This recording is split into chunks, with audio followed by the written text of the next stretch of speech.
Muy buenas, soy José Ramón Riera y estáis en el segundo noticiero económico de Si el Gobierno lo permite.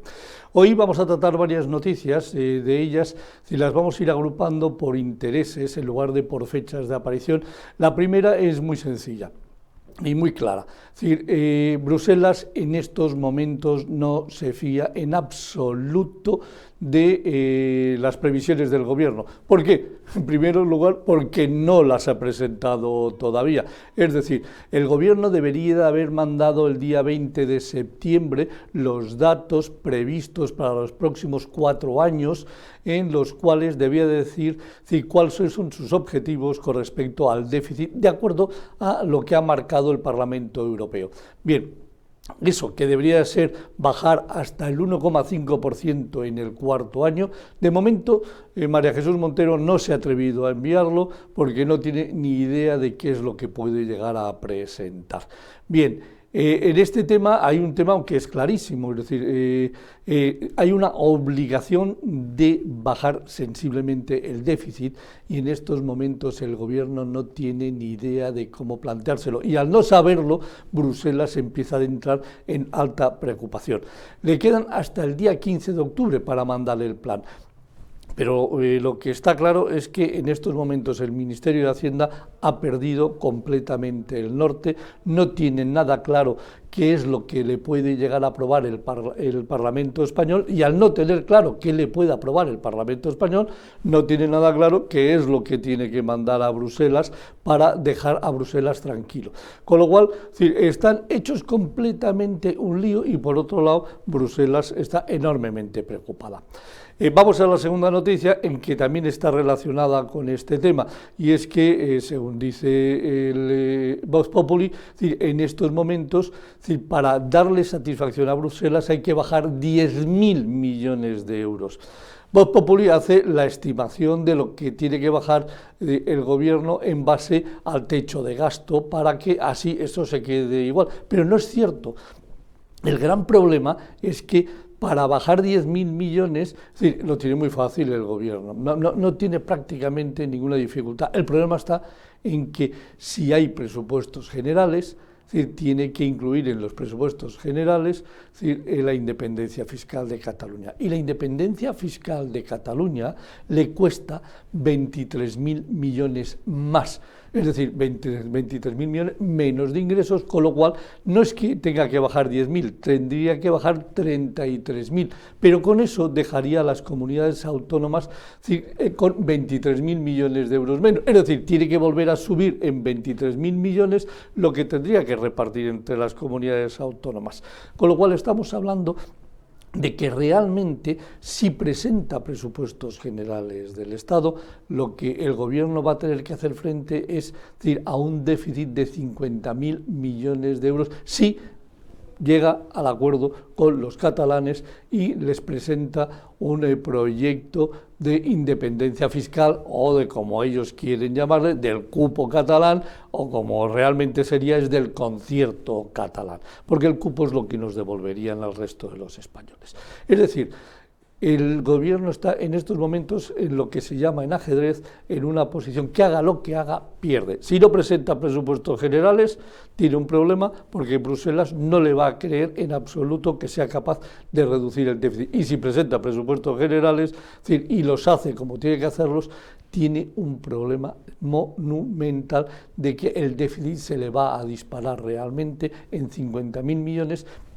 Y para eso tendría que bajar o incrementar los ingresos en 50.000 millones, cosa que es imposible, o bajar los gastos en 50.000 millones, cosa que también es imposible. Es decir, haga lo que haga, el Gobierno pierde seguro porque no va a conseguir hacer el equilibrio que le pide Bruselas. La siguiente noticia, y perdónenme ustedes, lo he publicado yo mismo, pero lo siento que autocitarme, pero es que creo que es muy importante. El Gobierno está en estos momentos haciendo cosas que rozan absolutamente la legalidad. Vamos a ver. Es decir, renovó los presupuestos del 2023 para el 2024 y colocó como objetivo los 380.000 millones de euros que tenía aprobados en los presupuestos del 2023. Pero hete aquí, gran sorpresa, ha ido de tapadillo aumentando, es decir, cada mes un poquito, es decir, todo el presupuesto de gastos, de tal manera que a 31 de julio es decir, ha incrementado el objetivo de presupuestos de gastos en 25.000 millones. Sí, 150 solo, muy bien, para gastos de personal.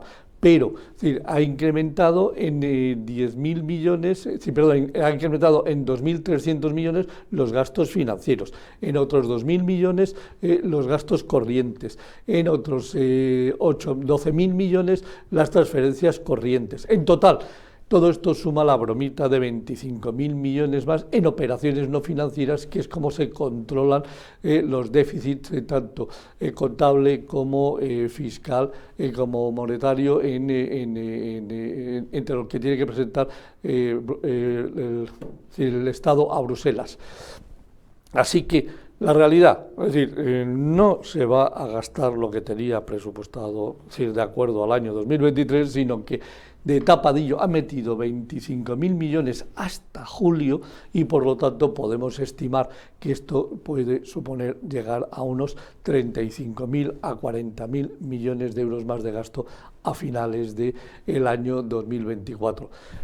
Y todo esto, el Congreso ni se entera, el Senado, por supuesto, no. Nadie, absolutamente nadie, le está llamando la atención a María Jesús Montero, excepto servidor y picapredero desde el diario El Debate y de este vídeo que estoy publicando en estos momentos. La siguiente noticia, preocupante. Aunque creamos que le afecta a un tercero, que es en estos momentos que le afecta a Francia, es decir, que es que el bono francés a 10 años ya está al mismo tipo de interés, es decir, que el bono español, uno está al 2,94 y el otro está al 2,95, resulta que la deuda francesa es muchísimo más alta que la española, está en 3,2 billones de euros de deuda y por lo tanto en estos momentos hay una enorme preocupación, dado que el gobierno francés no tiene nada claro cuál va a ser su objetivo de gastos. Francia está completamente desmadrada. Si España tiene un problema que el año pasado dio un 3,7% de déficit, Francia lo tiene mucho más alto porque el año pasado llegó al 5,5% de déficit. La deuda francesa, 3,2 billones, el doble que la española. Pero siempre hasta ahora los mercados habían tratado correctamente al bono a 10 años del gobierno francés. Ya empieza a haber miedo, mucho miedo en los mercados sobre la deuda francesa. Y cuando los mercados empiezan a tener miedo, empecémonos a preocupar. Y por eso es tan importante la siguiente noticia que viene, en la cual en estos momentos Moody's, ni más ni menos que una de las agencias más importantes de rating del mundo, está planteándose a hacer una rebaja a la deuda de los Estados Unidos. Los Estados Unidos han estado en una deriva de deuda que es absolutamente increíble.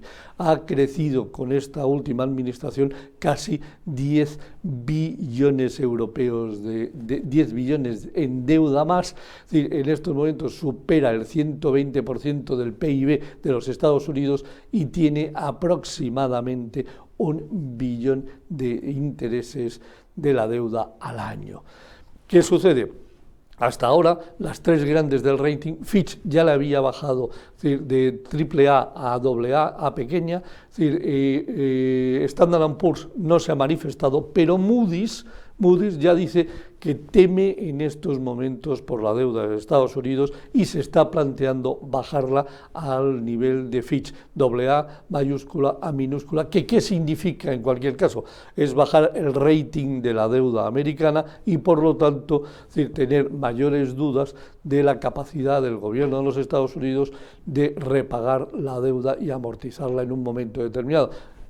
En definitiva, que le va a costar, si se baja el rating, más tipos de intereses más altos al gobierno americano y por lo tanto tendrá que pagar más intereses de los que ya paga en estos momentos. Con estas dos noticias, ¿cuál es el mensaje que quiero transmitir a todos los espectadores? Muy sencillo. Empieza a haber un temor en los mercados sobre la deuda en circulación en el mundo. ¿Va a pasar algo a corto plazo? No, en principio a corto plazo no debe pasar nada, pero cuando los mercados empiezan a moverse en estos entornos, ojito, que antes o después se aparece una crisis de este tipo de temores.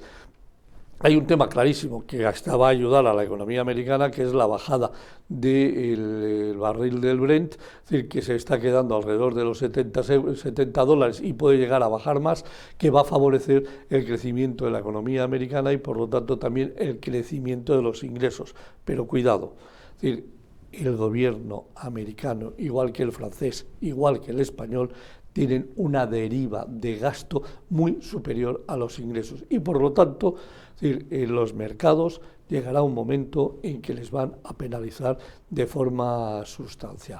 Así que vamos a estar al loro con esto de la deuda y los tipos de intereses, porque tanto a los Estados Unidos como a Francia les van a afectar directamente y en tercer lugar nos va a afectar, es decir, a todos los españoles y a todos los europeos.